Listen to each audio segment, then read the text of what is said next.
paysage de rêve à nos yeux, le Grand Récif représenta au siècle passé un cauchemar pour les marins qui le surnommaient le piège à bateaux. Ils furent nombreux à venir mourir sur ces coraux, oubliés jusqu'à ce jour de 1984 où des passionnés créent l'AFM, l'association Fortune de mer. But recenser les épaves et récupérer ce qui peut l'être afin de créer à Nouméa un musée de la mer, mémoire d'une époque historique.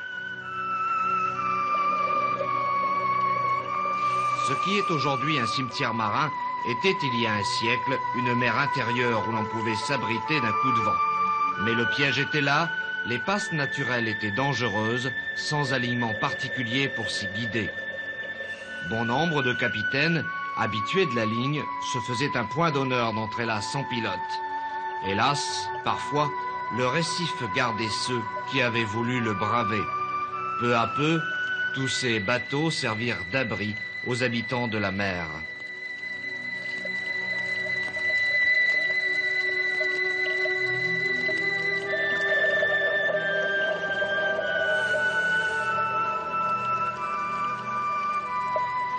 Aujourd'hui, 200 épaves ont été recensées. Un énorme travail de recherche, d'archivage, qui a permis d'aboutir à la découverte de nombreux vestiges, résurrection de tout un passé englouti.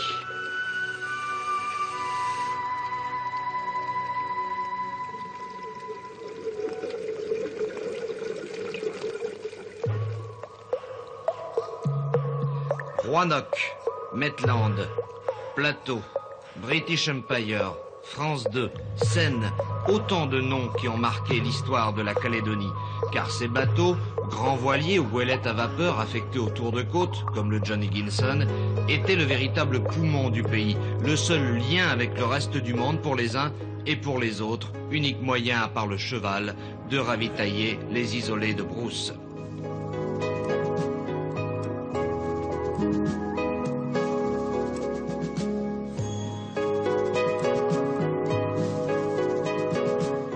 La Calédonie de 1870, c'est le rush minier, les robes à crinoline, l'implantation des grandes maisons de commerce, ce sont déjà les Balland, Barrow et un certain John Higginson, un nom que l'on retrouve sur un élément essentiel de la vie de l'époque, le petit tour de côte qui, en cette veille de Noël 1882, allait ravitailler en vivres et cadeaux l'important centre minier Thio.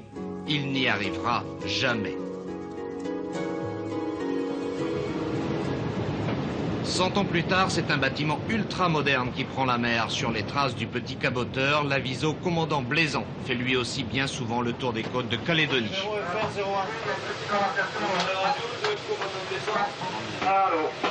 Je t'écoute, vas-y Jean-Philippe. Avec ses 85 hommes d'équipage et ses équipements sophistiqués, il surveille les eaux territoriales et apporte bien souvent son aide à la vie du pays. Aujourd'hui, il emmène sur les lieux présumés du naufrage de l'Higginson une équipe restreinte de Fortune de mer. Ils sont 7, dont une femme. Une équipe diversifiée, tous plongeurs avec des spécialités. Un médecin, une infirmière, un météo, un mécanicien, bref, ce qu'il faut pour être efficace. Sur le pont de Zodiac et pour près de 6 millions CFP de matériel divers. Impressionnant quand on pense qu'il faut tout descendre en annexe. Mais le déchargement s'effectuera rapidement et dans d'excellentes conditions, avec, en prime, l'aide de la Royale.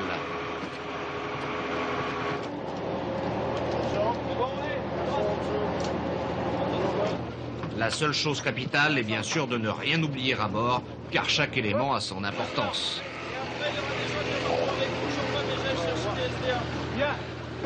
En fin d'après-midi, c'est l'arrivée au wharf de Quaqua.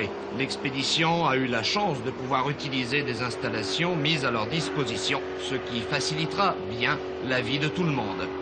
Le Blaisant, lui, va repartir immédiatement pour remplir sa mission. Il reviendra 3 jours plus tard récupérer une équipe heureuse ou déçue. 53,5, donc 54. Dans l'immédiat, il faut s'installer, ranger et préparer tout le matériel, y compris les lits de camp et bien sûr la cuisine. En ce moment, on est ici.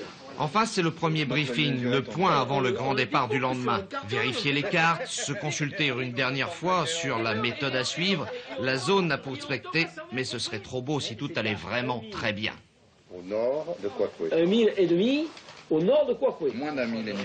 On a un appareil qui n'est pas opérationnel maintenant et on a des cartes qui datent de 1863 dans un coin, donc qui ne sont pas très précises, puisque nous on travaille à l'ordre de quelques centaines de mètres, et là il y a des erreurs de plus d'1 demi-mille, qui fait à peu près 900 ou 1000 mètres. Et on a une autre carte qui est extrêmement précise, en ligne de sonde, mais sur laquelle on ne peut pas replacer un point à terre. Le dessin de la Terre de la carte de 1800 et quelques, il est juste. À mon avis, il est juste.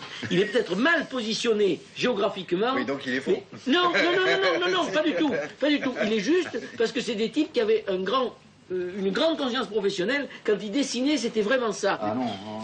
Ce soir-là, la discussion se prolongera tard. Le John Higginson est avec nous. Riquet le fait revivre. Le John Higginson, un petit caboteur de 40 mètres de long, 21 hommes d'équipage, part de Nouméa pour effectuer son tour de côte. La première escale, Thio. Passe la Havana, pas de problème, rentre dans le lagon à la hauteur de Yaté, et puis, vers le milieu de la nuit, décide de sortir du lagon par la passe du Solitaire, parce que c'est une passe qu'on repère assez bien, puisqu'il y a un îlot. À cette époque-là, il y avait un îlot. Il talonne en sortant de la passe, mauvaise position sans doute, se dégage assez vite, talonne de nouveau, et à ce moment-là, à bord d'un bateau, quand 2 fois de suite tu te mets au plein, l'ambiance monte. Rejoignez-moi! Juste en face, capitaine, je vous en prie! Virez, capitaine! Virez!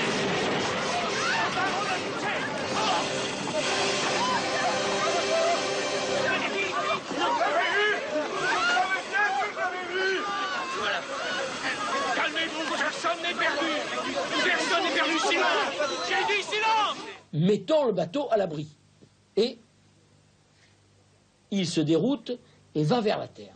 Va vers la terre en essayant de trouver assez rapidement une baie tranquille, la baie qui est dans le nord-ouest de la presqu'île du Porc-Épic. Touf, touf, touf, touf, touf, touf, touf. Le bateau avance doucement. Les types, ils continuent à mettre les pelletées de charbon avec de l'eau qui était à la cheville, puis l'eau arrive aux genoux, et puis il arrive au moment où l'eau, les types scapavillent. Capitaine, la machine va s'éteindre!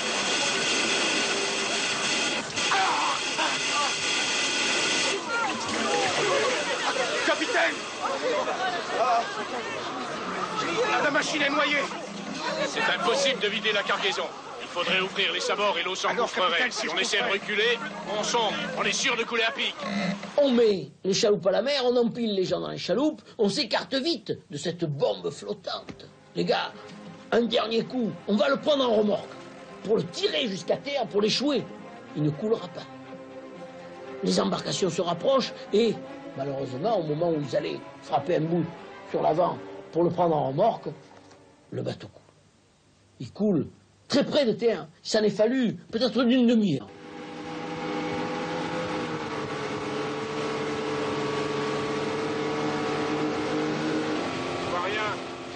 Jean-Pierre ne voit rien, mais tout le monde espère repérer très vite l'épave. Elle est là, quelque part dans cette baie. Les premières recherches commencent très tôt. Il faut d'abord délimiter la zone concernée, placer des bouées aux 4 coins du rectangle qu'il faudra quadriller. Très vite, la sonde du magnétomètre est mise à l'eau. Cet appareil doit permettre de détecter et d'enregistrer le rayonnement magnétique des masses métalliques au fond de l'eau. Plus la masse est importante, plus le rayonnement est important. C'est ce que l'on appelle une anomalie. Il suffit de repérer l'endroit où elle se situe et de plonger vérifier ce qui se trouve au fond. Des heures durant, Raymond ne quittera pas des yeux le ruban de papier quadrillé qui va défiler. Chaque information sera soigneusement notée.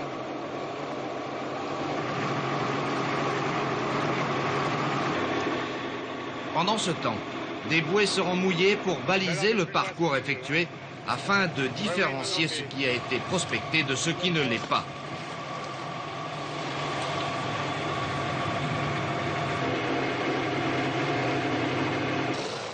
À quelques encablures de là, le second Zodiac récupère les bouées qui ne servent plus pour les ramener au bateau chercheur. Mais tout semble aller trop bien et en milieu d'après-midi, c'est la tuile. c'est ce qui pouvait nous guetter de pire et c'est ce qui est arrivé. Apparemment, le problème, c'est un problème non pas d'alimentation, mais de sonde. On a un signal qui est complètement incohérent et on n'en trouve pas la cause. Alors si c'est une diode ou si c'est un problème interne au magnétomètre, on est incapable d'intervenir. Peut-être que c'est une histoire d'alimentation de batterie. On n'a plus le voltage espéré, enfin le voltage nécessaire. Et à ce moment-là, il faut trouver un moyen pour recharger les batteries cette nuit. Il faut rentrer, rien d'autre à faire et ce soir-là, sur le chemin du retour, chacun fait grise mine. S'arrêter là, ce serait trop bête, à 2 pas de l'épave, car elle ne peut être loin. Et pourtant, sans magnétomètre, aucun espoir de la trouver. Le souper sera servi bien tard, car personne ne pense à manger. Il faut trouver la panne et, si possible, la réparer. Les essais succèdent aux essais et petit à petit, l'espoir revient. Il semblerait qu'une des 2 fréquences soit défaillante, mais l'autre fonctionne à merveille. Approche-toi doucement. Dans le petit campement, c'est le soulagement. Les cœurs se remettent à battre. Bien, on dit qu'il est opérationnel. Ça marche. Ça marche. Allez. Bonheur, bonheur. Vivement demain alors. Le moral est comme le temps du lendemain, beau fixe. Et pourtant, le John Higginson se fait attendre. À la mi-journée, on s'inquiète un peu, mais on est toujours optimiste. On approche de l'endroit présumé. On a été obligé de prendre un champ assez grand pour couvrir une surface importante. On ne peut pas se fier exactement aux renseignements que nous avons. Nous avons dû étendre le champ, mais nous approchons maintenant très, très régulièrement de l'endroit où l'épave doit se trouver. À votre avis, le moment fatidique ne va plus tarder? Une demi-heure. Une demi-heure. En fait, 2 heures plus tard, sous un soleil cuisant, on n'aura toujours rien trouvé. Il n'y a pratiquement plus d'essence, il faut se résoudre à faire un ultime passage et c'est alors que le magnétomètre s'affole, les chercheurs aussi. Bonheur, bonheur! Un petit peu pour Raymond, t'éloignez pas. Bravo.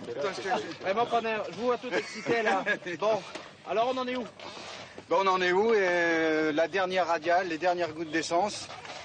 Une anomalie très forte, l'émotion. On a mouillé une bouée, on est repassé, on a vérifié, anomalie s'est confirmée. Claude s'est mis à l'eau, il a vu l'épave et nous on l'a pas encore vu, on va la voir maintenant. Elle est là, on l'a trouvée. Il paraît que le mouillage est bien entré. Oui, le mouillage est tombé dans l'épave, d'après ce que dit Claude et ça c'est... Cette Rita et cet Antoine de Padoue nous ont aidés. On était 2 de plus dans l'équipe. Ça a fonctionné. Hier, on les avait oubliés à terre. Cet après-midi, c'était avec nous.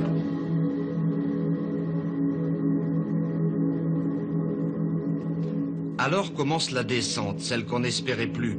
Une descente lente vers la vraie découverte visuelle cette fois. Recherche difficile car à cette profondeur, l'eau n'est pas d'une limpidité absolue. Et la nature, les coraux, ont recouvert l'épave, pas facile à identifier.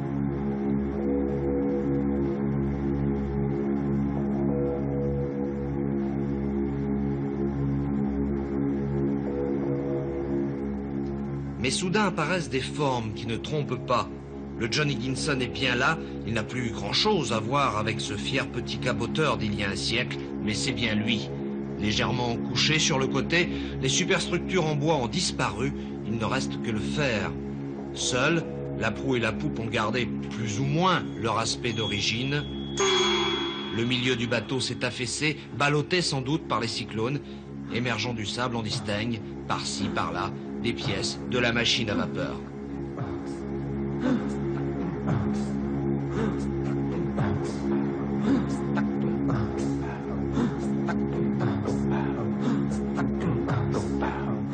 Pour la première fois depuis son naufrage, la petite goélette à vapeur reprend contact avec l'homme. Moment émouvant pour ces plongeurs qui ne peuvent s'empêcher de penser à cette nuit du 20 décembre 1882. Pour une fois, heureusement, la mer n'aura pris que le bateau, elle n'aura pas voulu des hommes. Alors, désormais seul, le John Higginson est devenu l'abri des saumonés, rouget de nuit, oubliant à jamais sa première vie.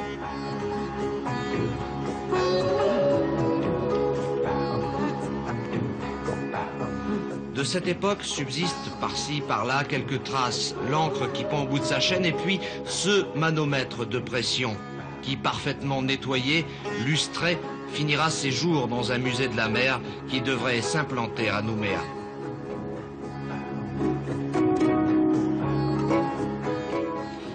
Difficile de trouver d'autres vestiges. Ils sont là, mais recouverts de sable et de gorgones. Difficile aussi de se résoudre à rejoindre le monde de là-haut. Et pourtant, il faut rompre le charme, les bouteilles se vident et le soir tombe.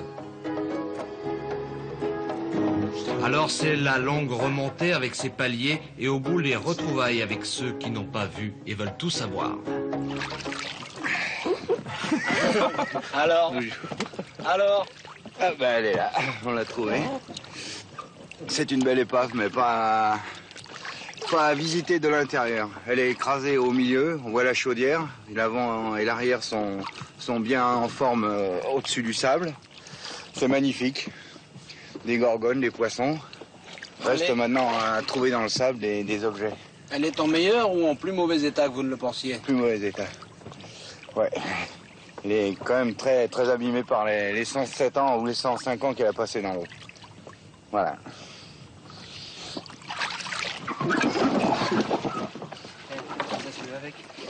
Alors, avant de quitter définitivement les lieux, les 7 membres de l'expédition iront chacun leur tour saluer la vieille épave.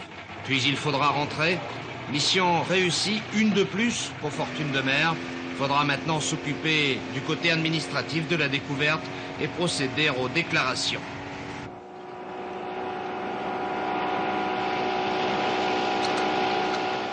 L'arrivée au wharf se fera au soleil couchant. Une journée et une mission qui s'achèvent. Il faut tout décharger, démonter, puis ranger et préparer pour le retour sur Nouméa le lendemain.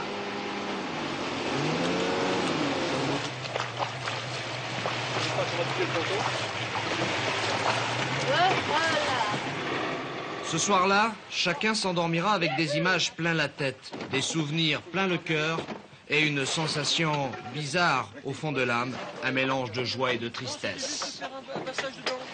Alors pour nous, c'est sûr que c'est une épave qui a compté dans la vie de la Calédonie, mais une épave qui s'en est sortie sans entraîner les hommes.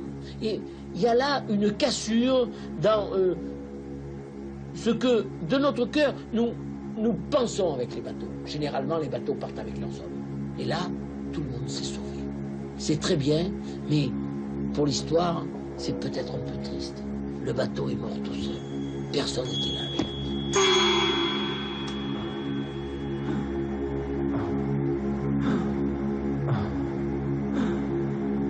C'était un magazine réalisé par Denis Duguet en 1987 aux côtés des plongeurs de l'association Fortune de mer, association que vous présidez. Philippe Oudret, bonjour. Bonjour. Alors le John Higginson avait-il livré tous ses secrets à l'époque? Alors le John Higginson avait quasiment livré tous ses secrets et il y a 3 ans, l'association a réorganisé une campagne de fouilles sur le John Higginson avec des moyens importants, suceuses, il y avait notre navire amiral Isabelle qui était là, il y avait plusieurs bateaux, donc des moyens importants. Et la campagne a été assez décevante en termes d'objets, ce qui veut dire que la campagne de 87 avait été performante et on a retrouvé quelques petites choses, mais par contre ça a permis de faire de très belles images sous-marines avec des moyens vidéo plus modernes et de faire des très belles photos également. Et au total, combien d'objets à peu près ont été remontés? Alors, on a, je pense, une centaine d'objets du John Higginson. Ces objets ont été traités au laboratoire du musée maritime et sont actuellement dans les réserves, dans les collections. Et certains d'entre eux sont exposés au musée. Et alors vous revenez, enfin en tout cas c'était début mai, d'une autre expédition, c'était du côté de la baie de Prony, je crois. Oui, tout à fait. On a monté une petite expédition de 4 jours sur l'Ambroa, qui est une goélette qui a coulé en 1888 dans le canal Houdin. C'était un tour de côte qui tirait des bords dans le canal Houdin et qui s'est mis sur le récif. La pêche a été bonne pour cette expédition. Cette épave a été également découverte par l'association en 89. Et il y avait également eu, c'est assez similaire en fait avec le Johnny Gibson, parce qu'il y avait eu une grosse campagne de fouilles également sur ce bateau. Et donc cette petite expédition a permis de faire un inventaire et de savoir si ça nécessitait de faire une campagne plus importante. Et donc un petit peu comme le Johnny Gibson, finalement on a retrouvé quelques petites choses, mais visiblement ça avait bien été fait à l'époque. Et pareil, on a fait des très belles images.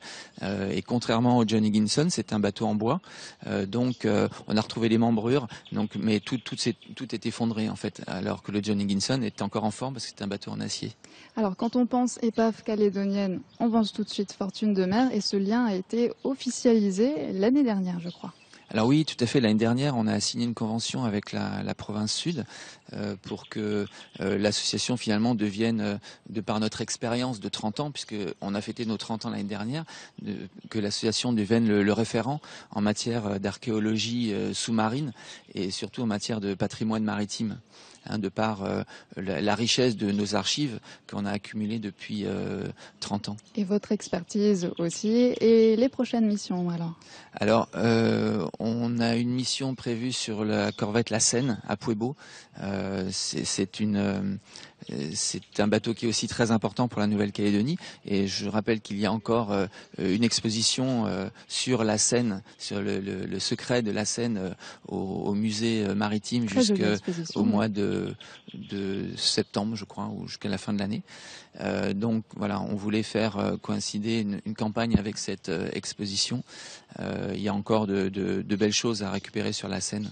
Plein de belles choses à récupérer partout ailleurs aussi, grâce à vous. On a d'autres projets de recherche d'avions aussi de la Deuxième Guerre mondiale. Un avion en particulier au nord du grand récif des Français. Il y a un autre avion en baie de Naketi où peu de gens le savent, mais il y a eu 25 soldats qui ont péri dans ce crash de cet avion. Cet avion n'a jamais été retrouvé, mais pour cela, il faut qu'on acquiert un sonar latéral, et ce sont des gros budgets. Pour le moment, on n'a pas ces budgets. Bon, on vous souhaite de les trouver, puis de belles trouvailles aussi à l'avenir. Merci beaucoup, Philippe Audrey. Merci, Romy. Pour vous, chers téléspectateurs, pas de mystère. Pour vous lancer sur les traces de notre émission, direction le site d'NC Première et les réseaux sociaux. Belle soirée à tous, bonne plongée avec ou sans épave, et à mardi prochain.